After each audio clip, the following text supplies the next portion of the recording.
today I created this cube for the demonstration. So I made it really simple because I had 45 minutes to make something. So that's why I did a cube. Remember that your project needs to have at least how many sides?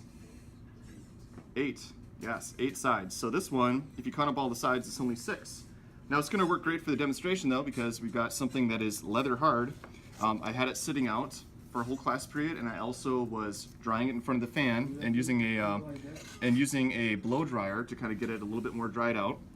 So what I want to do is decide where I want my lid to be. Now our clay is about that thick, all right? So what we need to do is to cut down at least twice that to make our lid, because you don't want to cut off what you just attached, right? You want to have a little bit of space there to actually have a lip to your lid. So I'm going to make a little mark right about here using a straight edge here, the ruler.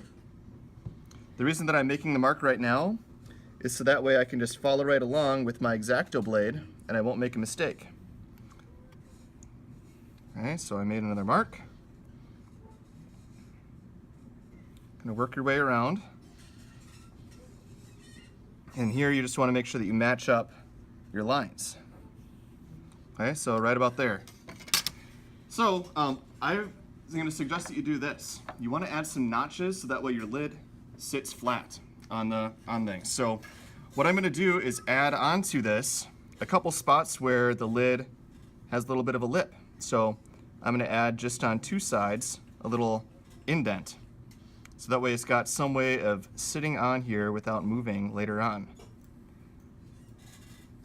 Okay, so just little ledges. Then you can check out an X-Acto blade from me. Remember, with great sharpness comes great responsibility. So be very careful when you're moving around, and it should be just you that is using this. And then you check it back in with me, and then I can check it out to somebody else. Okay, just because it is a sharp tool here that would not necessarily be something we could use in school. All right, so make sure that you're cutting through all the way the clay.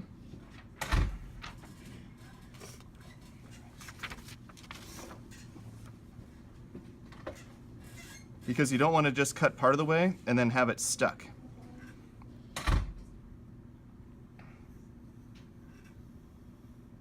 Okay, the X-Acto blade is going to be a really nice thing to cut with because it's going to be the cleanest edge rather than a fettling knife. And this is the reason why you want to go to leather hard before you make your cuts. So that way the clay doesn't collapse while you're making your cuts. Okay, so I think I need to just kind of make this one a slightly curved line. All right. Now on the inside here of my lid, I need to add coils, because right now, right, this is not going to be my weakest spot.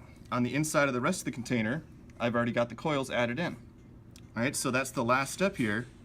Before I do my finishing touches like attachments, I take some coils, I add them in here, and I blend them in to make it extra strong. But notice how this is going to sit really, really tight and snug on my project now, right? Rather than being something that just kind of slips right off, right? So that is the process of cutting the lid. So that's going to be what you'll do as kind of your next step on the project after you finish all the walls. All right? So with that, we can get started.